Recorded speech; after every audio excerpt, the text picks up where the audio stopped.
Hello students, welcome to our channel start thinking. आज हम करेंगे chapter number 3 of class 10th, जिसका नाम है द मिडनाइट विजिटर। ये स्टोरी थोड़ी सी डिफ़िकल्ट है। अगर आप एनसीईआरटी लेकर लाइन बाय लाइन करेंगे तो काफ़ी इजी रहेगा, और इसके जो हार्ड वर्ड्स हैं अगर वो आप लिख लेंगे तो स्टार्ट करते हैं। इसकी जो समरी है वो ऊपर दी गई हुई है यहाँ पर। Ausable, a secret agent, is expecting to get a very important report. यानी एक ओजेबल यहाँ पर सीक्रेट एजेंट है जिसको आज एक बहुत इंपॉर्टेंट रिपोर्ट मिलने वाली है। Another secret agent max threatens him with a pistol demanding the report. और दूसरा ही एक सीक्रेट एजेंट है, उसका नाम मैक्स है, और वो उसको धमका रहा है एक पिस्टल से किसको, ओजेबल को, उस रिपोर्ट को लेने के लिए। Does Ausable outwit him. तो इसमें देखेंगे कि क्या ओजेबल इस मैक्स से बच पाएगा या रिपोर्ट इसे बचा पाएगा, तो ये स्टोरी में हमें पता लगेगा। तो हम देखें तो इस स्टोरी में तीन कैरेक्टर हैं, मेनली तीन। एक का नाम है ओजेबल जो कि एक सीक्रेट एजेंट है। दूसरे का नाम है मैक्स, यानी जो सेकंड है वो भी एक सीक्रेट एजेंट है, उसका नाम मैक्स है। और तीसरा यहाँ पर एक है फाउलर। अब ये फाउलर कौन है? ये फाउलर एक यंग, मतलब एक लड़का है जो कि क्या कर रहा है, ओजेबल के पास, यानी ओजेबल के पास आया है वो। उसकी मतलब एक सीक्रेट एजेंट के बारे में उसको पढ़ना है कि उनकी ज़िंदगी कैसी होती है, उस बारे में ये यहाँ पर आया है पता लगाने, उसके साथ रहने एक दिन, कि कैसे वो सब चीज़ें करता है, क्या काम करते हैं सीक्रेट एजेंट। तो स्टोरी स्टार्ट करते हैं। Ausable did not fit any description of a secret agent Fowler had ever read. यानी अब ये स्टोरी जो स्टार्टिंग कर रहा है वो कौन है, ओजेबल है। वो क्या बोल रहा है, सॉरी फाउलर है जो स्टार्ट कर रहा है, वो बोल रहा है कि ओजेबल एक सीक्रेट एजेंट के जो डिस्क्रिप्शन होता है कि वो कैसे काम करते हैं, उन जो उनके बारे में बताया जाता है, जितना हमने सुना होता है, उसके डिस्क्रिप्शन में फिट नहीं बैठता है ओजेबल। फाउलर ये सब क्या कर रहा है, उसने जैसा भी पढ़ा है एक सीक्रेट एजेंट के बारे में, उसमें ओजेबल फिट नहीं बैठता है। ये कौन बोल रहा है, फाउलर बोल रहा है। और फाउलर कहता है कि following him down the musty corridor of the gloomy French hotel where Ausable had a room. वो बोल रहा है कि मैं तो क्या कर रहा हूँ, जो ओजेबल है उसका धीरे धीरे उसके पीछे चल रहा हूँ। कहाँ चल रहा हूँ, मस्टी कॉरिडोर। और मस्टी का मतलब यहाँ पर क्या है, बदबूदार, यानी दुर्गंध युक्त होता है कोई भी कॉरिडोर, उसको हम मस्टी कॉरिडोर बोलते हैं। तो बोल रहा है कि बहुत बदबू आ रही है ऐसे कॉरिडोर में, मैं उसके पीछे पीछे चल रहा हूँ। और वो कहाँ कॉरिडोर है, ग्लूमी फ्रेंच होटल का कॉरिडोर है, जहाँ पर ओजेबल ने एक कमरा लिया हुआ है उस होटल में। वहाँ पर ओजेबल का पीछे कौन चल रहा है, फाउलर चल रहा है। Fowler failed it down. तो वो क्या बोल रहा है, उसे बहुत ज़्यादा उदासी हो रही है सब देखकर। It was a small room on the 6th and top floor and scarcely a setting for a romantic adventure. तो क्या बोल रहा है कि वो एक छोटा सा रूम है, और कहाँ पर है वो, 6th फ्लोर पर है, जो कि उस होटल का टॉप फ्लोर भी है। और वो बोल रहा है कि यहाँ पर ऐसा कोई भी रोमांटिक एडवेंचर नहीं है, यानी कोई इमेजिनेटिव टाइप कोई भी चीज़ें नहीं है, कुछ अच्छी चीज़ें नहीं है जो हमें अच्छा लगे हमें उससे। या तो बहुत बोरिंग जैसा एक रूम है, ऐसा होटल है, और उसके पीछे पीछे मैं ऐसी ही कॉरिडोर है, वहाँ से मैं आ रहा हूँ। Ausable was for one thing fat. वो बोल रहा है कि ओजेबल बहुत मोटा है, उसकी जो एक चीज़ मैंने देखी कि वो बहुत मोटा है। And then there was his accent. और उसके बाद उसका एसेंट, उसके बोलने का तरीका भी बहुत अजीब है। Though he spoke French and German passably. वो बोल रहा है कि वैसे तो वो फ्रेंच और जर्मन ठीक ठाक बोल लेता है, काम चलाऊ। He had never altogether lost the American accent he had brought to Paris from Boston 20 year ago. तो क्या बोल रहा है, वैसे भी क्या कर रहा है कि वो फ्रेंच और जर्मन तो बोल लेता है, लेकिन फिर भी उसका जो अमेरिकन एसेंट है वो अब तक गया नहीं है पेरिस में आकर, क्योंकि वो फ्रांस में रह रहा है इस टाइम, और फ्रांस की कैपिटल पेरिस है। तो वो बोल रहा है कि पेरिस में वो आ गया है, लेकिन फिर भी उसका अमेरिकन एसेंट गया नहीं है। और वो कहाँ से आया है, वो बोस्टन से आया है, वहाँ पर 20 साल रहेगा, 20 ईयर्स अगो वहाँ से आ गया है। उसको 20 साल यहाँ पे फ्रांस में रहते रहते हो गए, लेकिन फिर भी उसका जो बोस्टन यानी अमेरिका का जो एसेंट है वो अब तक गया नहीं है। मतलब वो ये सब बता रहा है उसके बारे में। You are disappointed, Ausable said wheezily over his shoulder. Ausable अब क्या करता है, अपने कंधों कंधों के ऊपर से अपना मुंह लेकर पीछे मुड़ के ऐसे उसको फाउलर को कह रहा है कि तुम तो डिसअपॉइंटेड हो, यानी तुम निराश हो गए हो मेरे दोस्त। You were told that I was a secret agent, a spy dealing in espionage and danger. वो बोल रहा है तुम्हें तो बताया गया होगा कि मैं एक सीक्रेट एजेंट हूँ, एक जासूस हूँ और मैं करता हूँ जासूसी भरे काम करता हूँ जो बहुत खतरनाक होते हैं, ऐसे काम करता हूँ, तुमने तो ये सुना होगा। तो ये सब ओजेबल बोल रहा है। You wish to meet me because you are a writer, तुम मुझसे इसलिए मिलने आए हो कि तुम राइटर हो, तुम जानना चाहते हो मेरे बारे में। यंग एंड रोमांटिक, जवान हो और अभी बहुत रोमांटिक हो कि तुम्हें बहुत चीज़ें तुम सोच सकते हो, इमेजिनेटिव हो, ये सब इसमें यूज़ किया है इस वर्ड के लिए। You envision mysterious figure in the night, the crack of pistols, drug in the wine, तुमने तो एनविजन, तुमने सोचा होगा कि कैसे होते हैं सीक्रेट एजेंट, नाइट में, रात में आते हैं, एक मिस्टीरियस फिगर होते हैं, अलग ही दिखते हैं। क्रैक्स ऑफ पिस्टल मतलब गोलियां चलती हैं, drugs in the wine, drugs होती हैं और वाइन शराब वगैरह होती हैं, ये सब तुमने सुना होगा। Instead, you have spent a dull evening in a French music hall with a sloppy fat man who, instead of having messages slipped into his hand by dark-eyed beauties, get only a prosaic telephone calls. Man chuckled to himself as he unlocked the door of his room and stood aside to let his frustrated guest enter. तो वो क्या बोल रहा है कि और instead you have spent a dull evening in a French music hall, तुमने सुना सुना तो ये सब है, ये सब रात होती है, गोलियां चलती है, ये सब सुना है सीक्रेट एजेंट के बारे में, लेकिन तुम देख क्या रहे हो, तुम एक डल सी इवनिंग मेरे साथ बिता रहे हो जिसमें कोई मज़ा नहीं है, और वो भी कहाँ पर बिता रहे हो, फ्रेंच म्यूजिक हॉल में, एक मोटे से आदमी के साथ जो कि ओजेबल है उसके साथ तुम बिता रहे हो। Instead of having message slip into his hand by dark eyed beauties, यानी सुंदर सुंदर काली आंखों वाली लड़कियां तो कोई मैसेज लेके नहीं आ रही है मेरे पास, उसके इंस्टेड ऑफ, उसके अलावा मतलब उसके अलावा मेरे पास क्या आ रहा है, एक प्रोसिक टेलीफोन आ रहा है, यानी एक साधारण सी टेलीफोन कॉल आती है अपॉइंटमेंट लेने के लिए, ये सब हो रहा है और तुमने सोचा जाने क्या क्या था। यू हैव बिन बोर्ड, तुम तो शायद बोर हो गए होगे। The fat man chuckle to himself as he unlock the door of his room and stood aside to let his frustrated guest enter, यानी ये सब बातें वो गली में मतलब उस कॉरिडोर में चलते चलते कर रहे थे, अब वो अपने रूम पर पहुंच गए और अब वो क्या, अब वो साइड में हट जाता है ऐसे गेट के, और मतलब ये सब बातें कर करते वो गेट खोलता है, अनलॉक करता है और अपने जो उसका फ्रस्ट्रेटेड गेस्ट यानी फाउलर है, उसका जो गेस्ट है जो बहुत चिड़चिड़ा हो चुका है, उसको ऐसे करता है कि चलो चलो अंदर चलो। You are disillusion, Ausable told him, तो वो बोल रहा है कि तुम तो मतलब बिल्कुल ऐसा निराश हो गए हो, ओजेबल बोल रहा है। But take chair my young my friend, वो बोल रहा है कि मस्ती से रहो मेरे दोस्त, क्योंकि presently you will see a paper, अब देखना तुम्हें एक पेपर दिखाऊंगा मैं, you will see a paper, तुम एक पेपर देखोगे, अ क्वाइट इंपॉर्टेंट पेपर, एक बहुत इंपॉर्टेंट पेपर है, for which several man and women have risk their life, जिसके लिए जाने कितने आदमी औरतों ने अपनी जान को दाव पर लगा दिया था। कम टू मी, मेरे साथ आओ, some day soon that paper may well affect the course of history, देख लेना किसी ना किसी दिन वो पेपर पूरी हिस्ट्री को अफेक्ट करेगा, मतलब हिस्ट्री में उसका नाम आएगा। In that thought is drama is there not, ये कोई ड्रामा है सच में नहीं है क्या, एक ड्रामा होने वाला है। वो किससे बोल रहा है, फाउलर से ओजेबल बोल रहा है कि तुमने आज तो बहुत डल इवनिंग बिता ली, क्या क्या सुना है, वैसा कुछ नहीं हुआ, लेकिन अब तुम देखोगे कि असली में सीक्रेट एजेंट क्या करते हैं। As he spoke Ausable close the door behind him, और ये सब बातें करते करते ओजेबल उस गेट को बंद कर देता है जो कमरे में आ चुके हैं। Then he switched on the light, और फिर वो लाइट ऑन करता है अपने कमरे की। And as the light came on Fowler had his first authentic thrill of the day, और जैसे ही लाइट जलती है कमरे की, फाउलर अब देखता है जो पूरा दिन उसने इतना बोरिंग बिताया, अब उसकी जो पहली ऑथेंटिक थ्रिल होती है यानी मज़ा, यानी आपको कुछ चीज़ें जो बहुत इंटरेस्टिंग होगी वो आपको दिखाई देगी आज पूरे दिन, तो उसका पहला ऐसा इंटरेस्टिंग जो मोमेंट था वो अब था जैसे ही लाइट जली कमरे की। For half way across the room a small automatic pistol in his hand stood a man, मतलब कमरे के आधे तक यानी कमरे के बीच में एक आदमी खड़ा है, उसके हाथ में एक ऑटोमेटिक पिस्टल है यानी एक बंदूक है। ओजेबल ब्लिंक अ फ्यू मिनट, ओजेबल अपनी आंखें झपकाता है कुछ मिनटों के लिए, कुछ समय के लिए।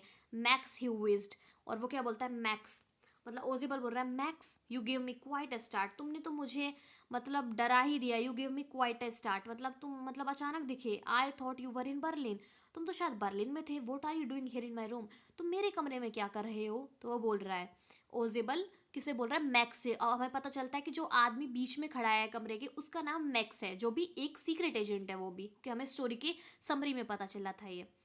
Max was slender, a little less than tall, with features that suggested slightly the crafty, pointed countenance of a fox. अब इसमें मैक्स का जो फिगर है वो बताया गया कि मैक्स एक पतला सा, थोड़ा हाइट में भी ज़्यादा, a little less than tall, यानी थोड़ा लंबा है लेकिन कम है थोड़ा लंबाई में भी। और उसके फीचर्स कैसे हैं, बहुत क्राफ्टी यानी बहुत चालाक दिख रहा है। Pointed countenance of a fox, यानी एक जैसा लोमड़ी में जो चीज़ें होती हैं वो सब उसके अंदर दिख रही हैं, बहुत चालाकी, बहुत शार्पनेस उसके अंदर दिख रही है। There was about him aside from the gun nothing specially menacing. तो फाउलर सोच रहा है वैसे गन के अलावा उसमें कुछ ऐसा खतरा नहीं दिख रहा है मुझको, मतलब ऐसा डर डर नहीं लग सकता किसी को, अगर बस गन हटा दी जाए तो बस गन से डर लग रहा है। The report he murmured, the report that is being brought to you tonight concerning some new missiles, I thought I would take it from you, it will be safer in my hands than in yours। तो max बोल रहा है कि जो कोई report है वो ऐसे मन में बुदबुदाता है। The report that is being brought to you tonight, आज रात को जो रिपोर्ट तुम्हारे पास आने वाली है, कंसर्निंग सम न्यू मिसाइल्स, उसमें कुछ मिसाइल्स के बारे में बताया गया है। मिसाइल्स जैसे आपको पता ही होगा, मिसाइल्स रॉकेट ये सब होते हैं, तो मिसाइल्स होती हैं जो रॉकेट्स लॉन्च करती हैं ये सब।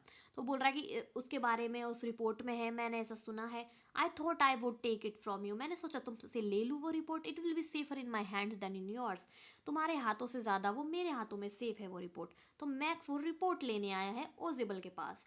ओजेबल move to an arm chair and set down heavily. Ausable एक आर्म चेयर की तरफ जाता है और वहाँ पर बहुत थके तरीके से, बहुत हैविली बैठता है। I am going to raise the devil with the management this time and you can bet on it. वो बोलता है I am going to raise the devil, devil यहाँ पर प्रॉब्लम को बताया गया। वो बोल रहा है आज तो देखना मैं इस प्रॉब्लम के आवाज़ उठाऊंगा, प्रॉब्लम को लेकर मैनेजमेंट से आज देखना, and you can bet on it. और वो बोल रहा है देख लेना, तुम शर्त लगा लो, आज मैं मैनेजमेंट से इस प्रॉब्लम के बारे में ज़रूर बात करूंगा। ही सेड ग्रीमली, वो गुस्से से बोलता है this is the second time in a month that somebody has got into my room through the nuisance of a balcony. वो बोल रहा है कि ये दूसरी बार है इस महीने में जब कोई मेरे रूम के अंदर आया है इस बालकनी की वजह से। Fowler eyes went to the single window of the room. अब फाउलर की आंखें बोल रही है बालकनी कौन सी है, तो वो देखता है कि कुछ है नहीं वहाँ पर, बस एक विंडो है। फाउलर की आइज क्या देखती है कि वहाँ पर एक सिंगल विंडो है रूम में। It was an ordinary window against which now the night was passing blackly. वो बोल रहा है प्रेसिंग ब्लैकली, यानी और वो विंडो के पीछे क्या देख रहा है कि जो रात है, काली रात है, वो गुजर रही है उसके पीछे से, तो वो ये देख रहा है। Balcony, Max said. तो मैक्स बोलता है बालकनी, कौन सी balcony? With a rising inflection, बहुत अचंभित होकर। नोआ पास की, मैं तो किसी चाबी से आया था नहीं, जो आपके जब आपको रूम दिया जाता है होटल्स में, तो जो रिसेप्शन पे होते हैं उनके पास आपकी एक्स्ट्रा की होती है, तो वो बोल रहा है कि मैं तो उससे आया हूँ। I did not know about the balcony, मुझे बालकनी के बारे में नहीं पता था। It might have save me some trouble had I known. वो बोल रहा अगर मुझे पता होता बालकनी के बारे में तो जो इतनी मुसीबतें उठाई है मैंने तुम्हारे कमरे में आने के लिए वो शायद नहीं उठाई होती। वो ये सब सोच रहा है। तो वो जैसे ही मतलब ओजेबल कुर्सी पर बैठकर ये सब बातें कर रहा है, इस बालकनी की वजह से ऐसे ऐसे मेरे रूम में कोई आ जाता है, आज मैं शिकायत करूंगा। तो ये सब सुनकर मैक्स सोच रहा है कि कौन सी बालकनी, अगर मुझे पता होता इस कमरे में बालकनी है तो मैं उसी से आ जाता, इतनी मुसीबत ना उठाता। It's not my balcony, Ausable said with extreme irritation. वो बोलता है कि ये मेरी बालकनी नहीं है, मतलब वहाँ पे एक विंडो है और उसके पीछे बालकनी, तो बोल रहा है कि ये मेरी बालकनी नहीं है, it belongs to the next apartment, जो मेरे अगला जो अपार्टमेंट है उसकी बालकनी है। He glanced explanatory at Fowler, वो फाउलर को ऐसे एक्सप्लेन करते हैं अपन किसी चीज़ को, ऐसे देख रहा है उसकी तरफ कि वो फाउलर को एक्सप्लेन कर रहा है कि ये मेरी बालकनी नहीं है, जो नेक्स्ट अपार्टमेंट है उसकी बालकनी है। You see he said this room used to be part of a large unit. वो बोल रहा है यू सी, देखो पहले क्या होता था, ये रूम है ना, ये बहुत बड़ा लार्ज यूनिट होता था। जो नेक्स्ट रूम है थ्रू द डोर देयर, उसका रूम, उसका जो गेट था वो यहाँ पर होता था, used to be the living room, और ये उसका लिविंग रूम हुआ करता था। वो बता रहा है कि पहले बड़ा यूनिट होती थी और इसका लिविंग रूम ये होता था। You can get onto it from the empty room 2 doors down. और इस बालकनी में जो नीचे जो कमरे हैं जो खाली पड़े हैं उनके गेट से यहाँ पर चढ़ा जा सकता है। समबडी डिड लास्ट मंथ, और ऐसा ही किसी ने अभी इसी महीने लास्ट मंथ किया था, मतलब वो मेरे कमरे में आ गया था इस बालकनी से। The management promised to block it off, और मैनेजमेंट ने मुझे प्रॉमिस किया था कि वो इसे बंद कर देंगे, बट दे हैवेंट, उन्होंने अब तक नहीं किया है। तो हमें पता लग रहा है कि वो इस चीज़ में बारे में बात कर रहा है कि मेरे बालकनी से कोई भी मेरे कमरे में आ जाता है, और मैंने मैनेजमेंट से कहा था कि इस बालकनी को बंद करो, लेकिन उन्होंने ऐसा नहीं किया है। तो वो ये सब मतलब किसको बता रहा है, फाउलर को एक एक्सप्लेनेशन दे रहा है। मैक्स ग्लांस्ड एट फाउलर, अब मैक्स फाउलर को देखता है, who was standing stiffly not far from Ausable, जो कि बिल्कुल सट के खड़ा था, किसके, ओजेबल के पास में, बिल्कुल पास खड़ा था। वो उसको क्या करता है, and wave the gun with the commanding gesture, वो मतलब बंदूक हिलाता है एक कमांडिंग गेस्चर की तरह, यानी जैसे कि उसे कमांड कर रहा हो प्लीज सिट डाउन, बैठ जाओ तुम। ही सैड, उसने बोला we have a wait for an half an hour I think. वो मैक्स किसे बोल रहा है, फाउलर से, कि अभी वैसे भी हमें आधा घंटा वेट करना है, खड़े क्यों हो, बैठ जाओ। 31 मिनट, ओजेबल सेड मूडली। ओजेबल ने बहुत मूडी तरीके से बोला, 30 मिनट नहीं 31 मिनट वेट करना है। द अपॉइंटमेंट वॉज फॉर 12:30, क्योंकि अपॉइंटमेंट 12:30 की है। I wish I knew how you learn about the report, max. वो बोल रहा है काश मुझे पता होता कि तुम्हें इस रिपोर्ट के बारे में कैसे पता चला है, Max. The little spy smile evilly, अब ये जो लिटिल स्पाई यहाँ पर कौन है, मैक्स। वो बहुत एविली यानी बहुत शैतान भरी मुस्कान से बोलता है, and we wish we knew how your people got the report, और काश हमें पता होता कि तुम्हारे लोगों को इस रिपोर्ट कैसे मिल रही है, कि हमें पता होता कि तुम्हें ये रिपोर्ट कैसे मिल रही है, तुम्हारे आदमियों को कैसे मिली है। But no harm has been done, वैसे भी कोई बुरी बात अभी तक हुई नहीं है। I will get it back tonight, वैसे भी आज रात को वो रिपोर्ट मैं लेकर चला जाऊंगा। What is that, who is at the door, अचानक फिर मैक्स बोलता है ये क्या है, गेट पर कौन आया है, डोर पर कौन आया है। Fowler jump at the sudden knocking at the door, अब फाउलर है वो तो मतलब डोर के पास ही खड़ा था, वो जंप अचानक से कूदता है जैसे ही डोर नॉक होता है, कोई उसको खटखटाता है। ओजेबल जस्ट स्माइल, ओजेबल सिर्फ हंसता है, स्माइल मुस्कुराता है। That will be the police he said, वो बोलता है शायद पुलिस आई है। I thought that such an important paper as the one we are waiting for should have a little extra protection, वैसे भी वो कितना इंपॉर्टेंट पेपर है जिसके लिए हम यहाँ पर वेट कर रहे हैं, उसकी थोड़ी तो एक्स्ट्रा प्रोटेक्शन होनी चाहिए, उसके साथ प्रोटेक्शन तो होनी चाहिए। I told them to check on me to make sure everything was all right, उन्हें मैंने ही बोला है, पुलिस को मैंने ही बोला है कि वो थोड़ी थोड़ी देर में चेक करने आए, जिससे कि सब चीज़ें ठीक है इसके बारे में श्योर हो सके वो, कि मतलब कोई खतरा तो नहीं है। Max bit his lip nervously, max ने अपने होठ चबाए थोड़े, मतलब नर्वस होके, बहुत थोड़ा सा उसे डर लगा। द नोकिंग वॉज रिपीटेड, बार बार कोई गेट खटखटा रहा था। What will you do now Max, Ausable asked, Ausable ने पूछा अब क्या करोगे Max. If I do not answer the door, अगर मैंने दरवाज़ा नहीं खोला, they will enter anyway, वैसे भी वो अंदर आ जाएंगे। द डोर इज़ अनलॉक, क्योंकि डोर तो खुला ही है, अनलॉक है, मैंने लॉक ही नहीं किया है। And they will not hesitate to shoot, और वो गोली चलाने में बिल्कुल भी हेजिटेट नहीं करेंगे, वो गोली चला देंगे। Max face was black, Max का फेस पूरा काला पड़ गया गुस्से से। As he backed swiftly towards the window, वो पीछे पीछे गया धीरे से, और विंडो की तरफ। ही swung a leg over the सिल, उसने विंडो की जो पट्टी होती है उसकी अपना पैर उधर कर लिया, उसके विंडो से मतलब अपने पैर को उधर लटका लिया। सेंड दैम अवे ही वॉन्ड, उसने बोला कि उन्हें उन्हें भेज दो जो पुलिस आई है, वो उसने वॉर्न किया ओजेबल को। I will wait on the balcony, देखना मैं बालकनी में खड़े खड़े वेट करूंगा जब इस पुलिस चली जाएगी। सेंड देम अवे और I will shoot and take my chances, इन्हें भेज दो नहीं तो मैं तुम्हें शूट कर दूंगा, और टेक माई चांसेस, मैं अपना चांस ज़रूर लूंगा, मैं ये तुम्हें शूट ज़रूर करूंगा अगर तुम्हें पुलिस को नहीं भेजा, क्योंकि मैं चांस लेने से नहीं डरता। The knocking at the door become louder, अब जो नोक कर रही थी वो धीरे धीरे बढ़ती गई voice, and a voice was raised, mister Ausable, और वॉइस भी आने लगी, मिस्टर ओजेबल गेट खोलिए, मिस्टर ओजेबल ऐसे बोलने लगे। बाहर से आवाज आ रही थी। Keeping his body twisted so that his gun still covered the fat man and his guest, the man at the window grabs the frame with his free hand to support himself, इस picture में दिखा रखा है, उसका यहाँ पे description है कि उसकी बॉडी को उसने मैं ट्विस्टेड यानी मुड़ते हुए, उसने गन बिल्कुल उन दोनों पे कर रखी थी, उस फैट मैन पे यानी उस ओजेबल पे, और गेस्ट कौन है फाउलर, उन दोनों पर बंदूक करी हुई है। The man at the window grasps the frame, उसने फ्रेम पकड़ा हुआ है अपने फ्री हैंड से, जैसे कि वो सपोर्ट रहे, मतलब वो अच्छे से अपनी बॉडी को एडजस्ट कर सके और बंदूक उन पे ताने रखे। Then he swung his another leg up, अब वो दूसरा पैर भी उठाकर उधर रख देता है दूसरी तरफ बालकनी की तरफ, एंड ओवर द विंडो सिल, मतलब जो विंडो सिल है उसके दूसरी तरफ वो पैर रख देता है।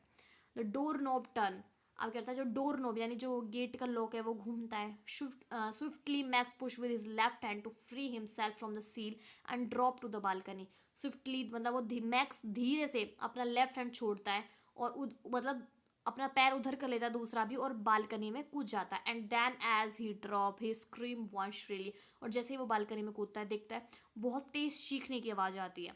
The door open, a waiter stood there with a tray, और जैसे ही डोर खुलता है क्या देखते हैं हम, जो वेटर है वो ट्रे लेकर खड़ा है, एक बोतल है, दो ग्लास है उसके ट्रे में। Here is the drink you order for when you return, वो बोलता है ये आपकी ड्रिंक है जो आपने आते वक्त मुझे ऑर्डर करी थी। ही सैड, वो वेटर बोलता है, and set the tray on the table, और टेबल पर उस ट्रे को रख देता है।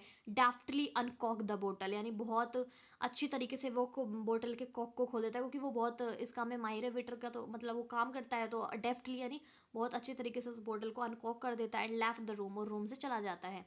White faced Fowler stared after him, मतलब जो क्या कहते हैं, जो फाउलर है उसका पूरा मुंह सफ़ेद पड़ चुका है और वो घूर कर देखता है। बट ही स्टैमर्ड, और ऐसे बड़ मतलब बहुत डर रहा है तो कप कपाते हुए बोलता है द पुलिस, पुलिस आने वाली थी ना। There was no police, Ausable sighed, Ausable बहुत ऐसे हाँफते हुए नहीं, मतलब बहुत शांति से बोलता है कि यहाँ पर कोई पुलिस नहीं थी। ओनली हेनरी हुम आई वॉज एक्सेप्टिंग, मतलब वो बोल रहा है कि यहाँ पर ये सिर्फ हेनरी था, वैसे भी मैं इसे ही एक्सेप्ट कर रहा था कि यही आएगा, but won't that man out on the balcony Fowler began. वो बोल रहा है लेकिन वो आदमी, वो तो बालकनी में है। नो सैड ओजेबल बोला, नहीं, ही वॉन्ट रिटर्न, अब वो नहीं आएगा। You see my young friend there is no balcony, जाकर देखो मेरे दोस्त, वहाँ पर कोई बालकनी नहीं है। तो ये स्टोरी रॉबर्ट आर्थर के द्वारा लिखी गई है। तो वो अब इस स्टोरी में आपको पता चल गया लास्ट लाइन से कि जो ओजेबल है उसे पता था कि मेरे साथ ऐसा होने वाला है, उसने पहले ही ऑर्डर भी दे दिया था कि अगर कोई प्रॉब्लम होगी, और उसे जैसे मैक्स मिला तो उसने अपने दिमाग में ये बात उठाई कि मेरे जो यहाँ पर बालकनी है ये स्टाफ ने अब तक बंद नहीं किया है, तो वो देखना चाहता था कि मैक्स बालकनी से आया है क्या। तो मैक्स तो चाबी से आया है, तो उसने मतलब उसको गुमराह किया मैक्स को, कि उसे लगा कि यहाँ पर इस विंडो के पीछे बालकनी है, और उसने सारी प्लानिंग बनी, उसे पता था कि अब वेटर आएगा, तो उसने उसको पुलिस बता दिया कि पुलिस आई है। और जो मैक्स है वो डर गया, वो सोचा कि मैं बालकनी में वेट कर लूँगा फिर अंदर आ जाऊँगा, लेकिन वहाँ पर कोई बालकनी थी ही नहीं। और जब वो बालकनी से नीचे कूदा, वो सोच रहा था कि बालकनी है, विंडो से जैसे ही कूदा, वो विंडो से बालकनी में नहीं कूदा, वो विंडो से सीधा ग्राउंड फ्लोर पर चला गया, यानी नीचे गिर गया। और वो आवाज़ आई थी शायद वो मर गया है, क्योंकि उसका जो रूम था वो 6th फ्लोर पर था, ये टॉप फ्लोर पर था, तो कोई भी गिरेगा तो मर ही जाएगा। तो इसमें ऐसे मतलब इसमें क्वेश्चन पूछा था, स्टोरी में स्टार्ट हुई थी, क्या ओजेबल उसे छुटकारा पाएगा, तो यस, उससे बिल्कुल उसे छुटकारा पा लिया, उस रिपोर्ट को बचा लिया है, और जो मैक्स है वो मर गया है। तो ये स्टोरी ऐसे ख़त्म होती है, काफ़ी इंटरेस्टिंग स्टोरी है। So thank you, we are completing our story. अगर आपको अच्छी लगी हो तो प्लीज़ लाइक और सब्सक्राइब करें, जिससे कि हम नए चैप्टर्स जो इंग्लिश के हैं उन पर वीडियो बना सकें और आपको काफ़ी अच्छे लगेंगे। Thank you.